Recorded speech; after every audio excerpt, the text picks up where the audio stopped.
ಮನೋವಿಹಾರಿಣಿ.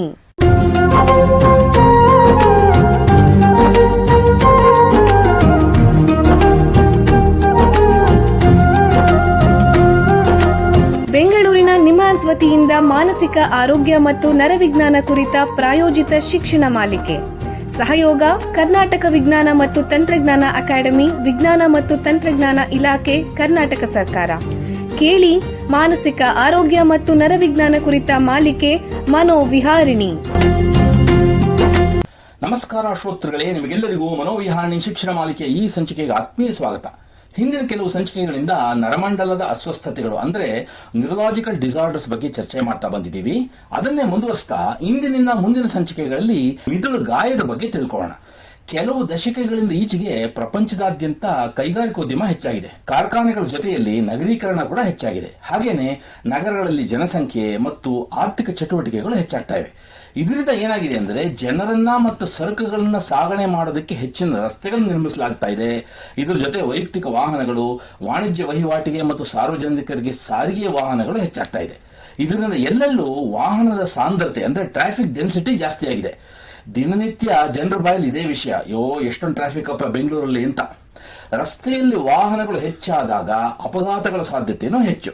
ರಸ್ತೆ ಅಪಘಾತಗಳಿಂದ ಸಾವು ನೋವುಗಳು, ಅಂಗಾಂಗ ಊನ, ಇನ್ನಿತರ ಗಂಭೀರ ಸಮಸ್ಯೆಗಳಾಗುತ್ತೆ. ಇವುಗಳಲ್ಲಿ ತಲೆಗೆ ಗಾಯ ಅಥವಾ ಮಿದುಳು ಗಾಯ ಅನ್ನೋದು ಒಂದು ಗಂಭೀರವಾದ ಮತ್ತು ಅತಿ ಸಾಮಾನ್ಯವಾದ ಸಮಸ್ಯೆ. ಇದು ಜೀವಕ್ಕೆ ಅಪಾಯಕಾರಿ ಅಥವಾ ದೀರ್ಘಕಾಲಿಕ ಅಂಗವೈಕಲ್ಯಕ್ಕೆ ಕಾರಣ ಆಗಬಹುದು. ನಮ್ಮ ದೇಶದಲ್ಲಿ ದ್ವಿಚಕ್ರ ವಾಹನ ಸವಾರರು ಮತ್ತು ಪಾದಚಾರಿಗಳು ಅಪಘಾತ ಮತ್ತು ತಲೆಗಾಯಕ್ಕೆ ಗುರಿಯಾಗುವುದು ಹೆಚ್ಚು. ಇಂದಿನ ಸಂಚಿಕೆಯಲ್ಲಿ ರಸ್ತೆ ಅಪಘಾತ ಮತ್ತು ಮಿದುಳುಗಾಯದ ಬಗ್ಗೆ ಹೆಚ್ಚಿನ ಮಾಹಿತಿ ಸಂಗ್ರಹಿಸೋಣ. ರಸ್ತೆ ಸುರಕ್ಷತೆ, ರಸ್ತೆ ಅಪಘಾತ ಕ್ಷೇತ್ರದಲ್ಲಿ ಸುಮಾರು 15 ವರ್ಷಗಳಿಂದ ಸಂಶೋಧನೆ ಮಾಡ್ತಾ ಇರುವಂತಹ ನಿಮ್ಹಾನ್ಸ್ನ ಎಪಿಡೆಮಿಯಾಲಜಿ ವಿಭಾಗದಲ್ಲಿ ಹೆಚ್ಚುವರಿ ಪ್ರಾಧ್ಯಾಪಕರಾಗಿರುವಂತಹ ಡಾಕ್ಟರ್ ಗೌತಮ್ ಅವರು ನಮ್ಮ ಜೊತೆ ಇದ್ದಾರೆ. ಅವ್ರನ್ನ ಸ್ವಾಗತಿಸೋಣ. ನಮಸ್ಕಾರ ಡಾಕ್ಟರ್ ಗೌತಮ್ ಅವರೇ. ನಮಸ್ಕಾರ ಸರ್. ನಿಮಗೆ ಈ ಕಾರ್ಯಕ್ರಮಕ್ಕೆ ಸ್ವಾಗತ. ಹಾಗೇನೆ ನರಶಸ್ತ್ರ ಚಿಕಿತ್ಸೆ ಕ್ಷೇತ್ರದಲ್ಲಿ ಸುಮಾರು 15 ವರ್ಷಗಳಿಂದ ವೈದ್ಯಕೀಯ ಸೇವೆ ಮತ್ತು ಸಂಶೋಧನೆ ಮಾಡ್ತಾ ಇರುವಂತಹ ನಿಮ್ಹಾನ್ಸ್ನ ನ್ಯೂರೋ ಸರ್ಜರಿ ವಿಭಾಗದಲ್ಲಿ ಹೆಚ್ಚುವರಿ ಪ್ರಾಧ್ಯಾಪಕರಾಗಿರುವ ಡಾಕ್ಟರ್ ನಿಶಾಂತ್ ಸದಾಶಿವ ಅವರು ನಮ್ಮೊಂದಿಗಿದ್ದಾರೆ. ಅವರನ್ನು ಸ್ವಾಗತಿಸೋಣ. ನಮಸ್ಕಾರ ಡಾಕ್ಟರ್ ನಿಶಾಂತ್ ಅವರೇ. ನಮಸ್ತೆ. ನಿಮಗೆ ಈ ಕಾರ್ಯಕ್ರಮಕ್ಕೆ ಸ್ವಾಗತ.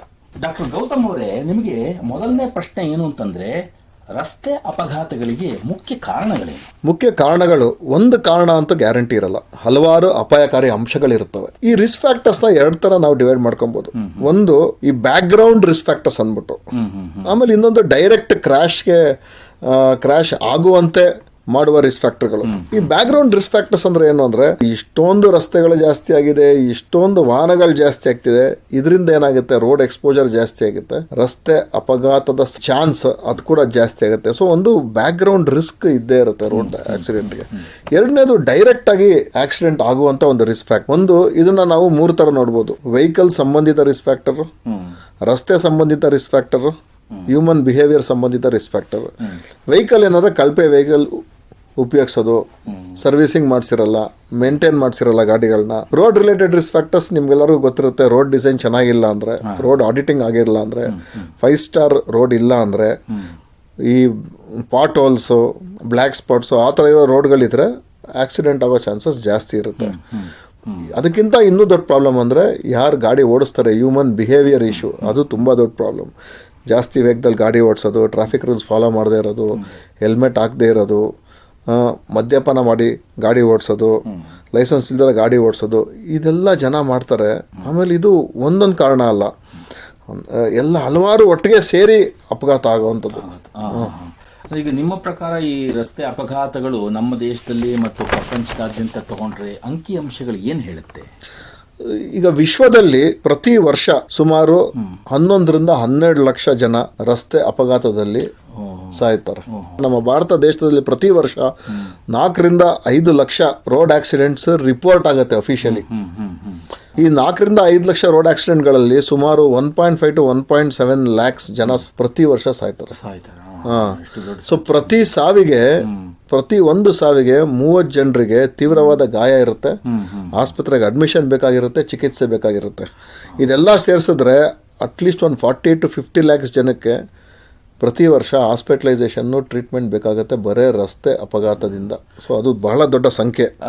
ರಸ್ತೆ ಅಪಘಾತದಿಂದ ಹೆಚ್ಚಿಗೆ ಪರಿಣಾಮ ಬೀರೋದು ಯಾರ ಮೇಲೆ?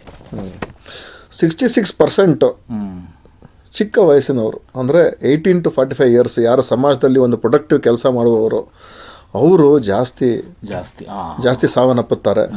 86% ಪುರುಷರಲ್ಲಾಗುತ್ತೆ, ಯಾಕಂದರೆ ಅವ್ರಲ್ಲೇ ರೋಡ್ ಎಕ್ಸ್ಪೋಜರ್ ಜಾಸ್ತಿ, ಆಚೆ ಓಡಾಡೋದು ಜಾಸ್ತಿ. ಆದ್ದರಿಂದ 45% ಟೂ ವೀಲರ್ಸಲ್ಲಾಗುತ್ತೆ.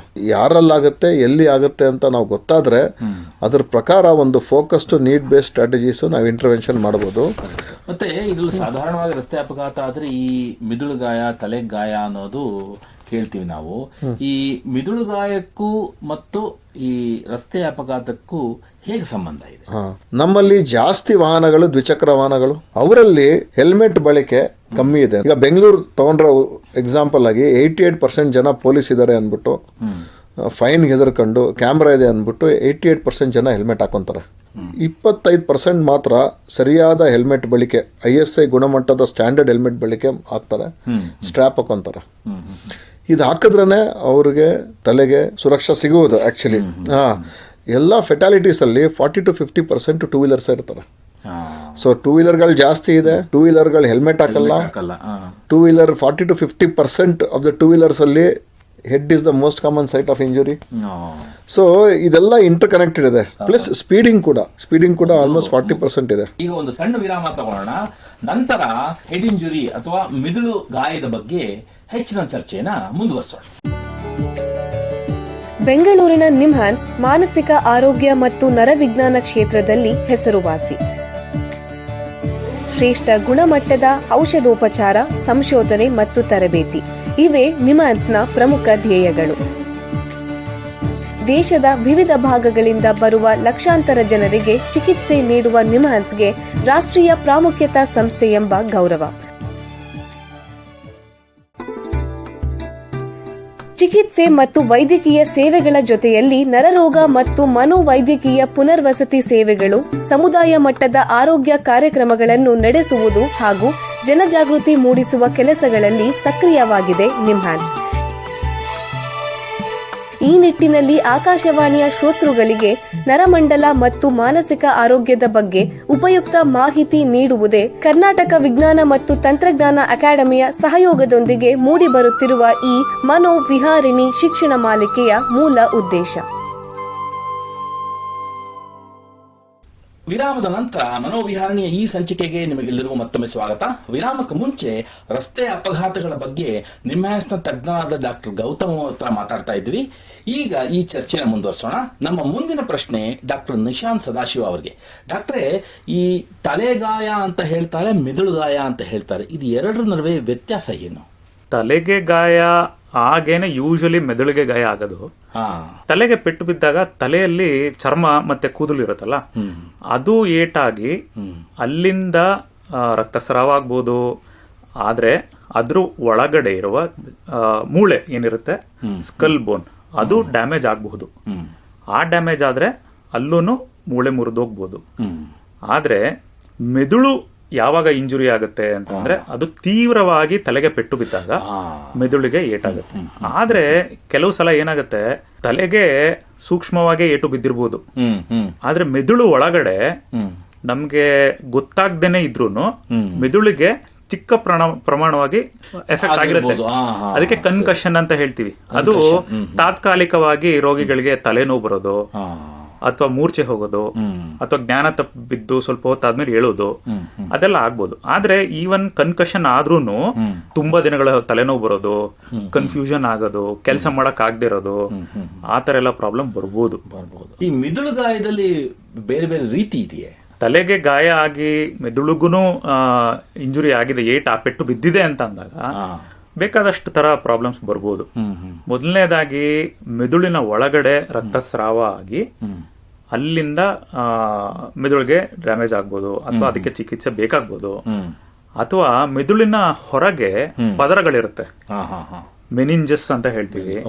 ಅಲ್ಲಿ ಎಷ್ಟೊಂದು ಪದರಗಳ ಒಳಗೆ, ಪದರಗಳ ಹೊರಗೆ ರಕ್ತಸ್ರಾವ ಆಗ್ಬೋದು. ಎಕ್ಸ್ಟ್ರಾ ಡ್ಯೂರಲ್ ಹೆಮೆಟೋಮಾ ಅಂತ ಹೇಳ್ತೀವಿ, ಸಬ್ ಡ್ಯೂರಲ್ ಹೆಮೆಟೋಮಾ ಅಂತೀವಿ. ಅದು ಆ ಪದರದ ಹೊರಗಡೆ ಇದೆಯಾ ಅಥವಾ ಒಳಗಡೆ ಇದೆಯಾ ಅನ್ನೋದ್ರ ಮೇಲೆ ಹೇಳ್ತೀವಿ. ಮೆದುಳಿನ ಒಳಗಡೆ ಬ್ಲಡ್ ಕ್ಲಾಟ್ ಆದ್ರೆ ಅದು ಕಂಟ್ಯೂಷನ್ ಅಂತ ಹೇಳ್ತೀವಿ. ಸೊ ಅದಕ್ಕೆ ವಿಧ ವಿಧವಾಗಿ ಅದು ಏಟಾಗ್ಬೋದು.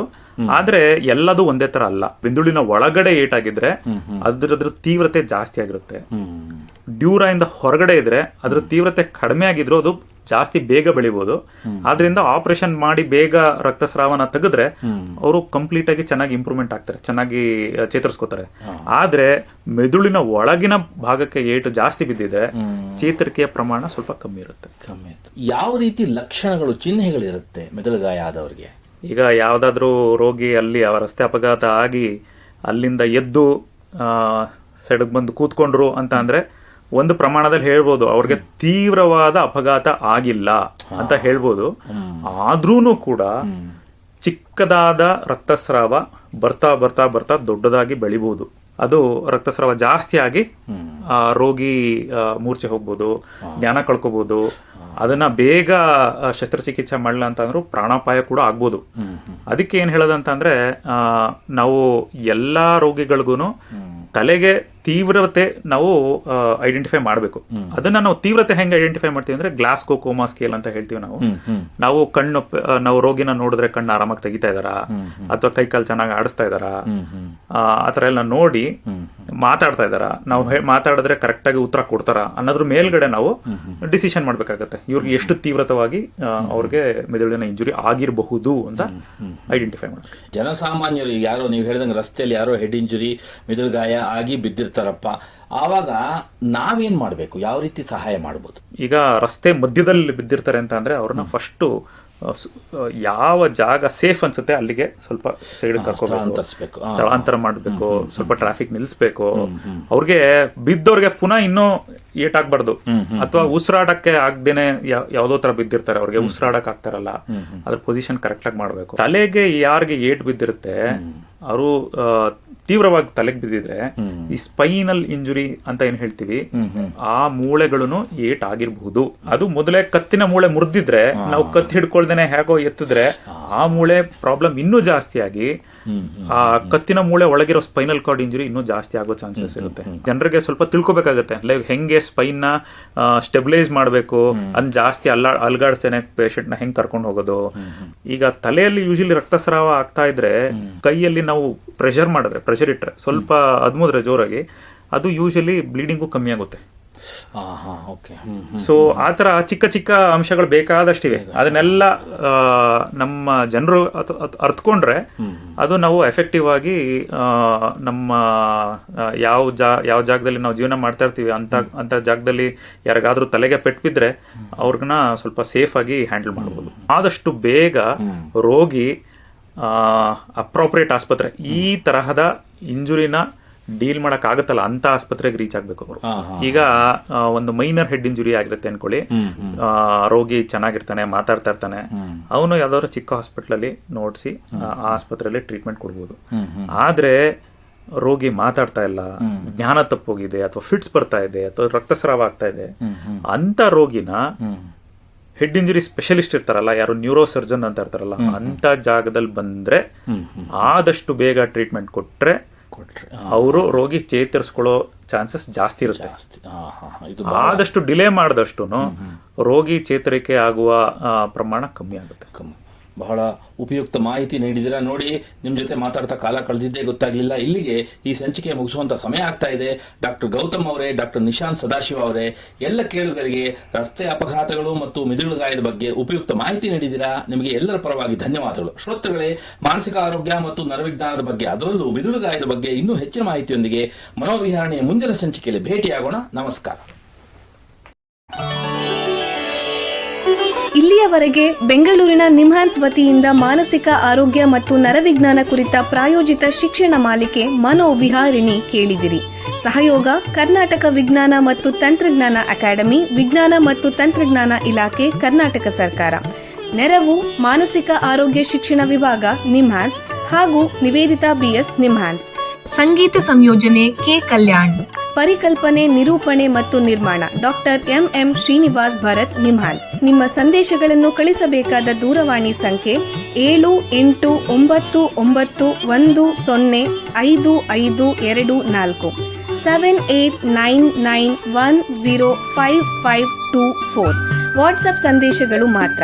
ಈ ಕಾರ್ಯಕ್ರಮದ ಮುಂದಿನ ಸಂಚಿಕೆ ಮುಂದಿನ ವಾರ ಇದೇ ಸಮಯಕ್ಕೆ ಮನೋವಿಹಾರಿಣಿ ಮಾಲಿಕೆಯಲ್ಲಿ.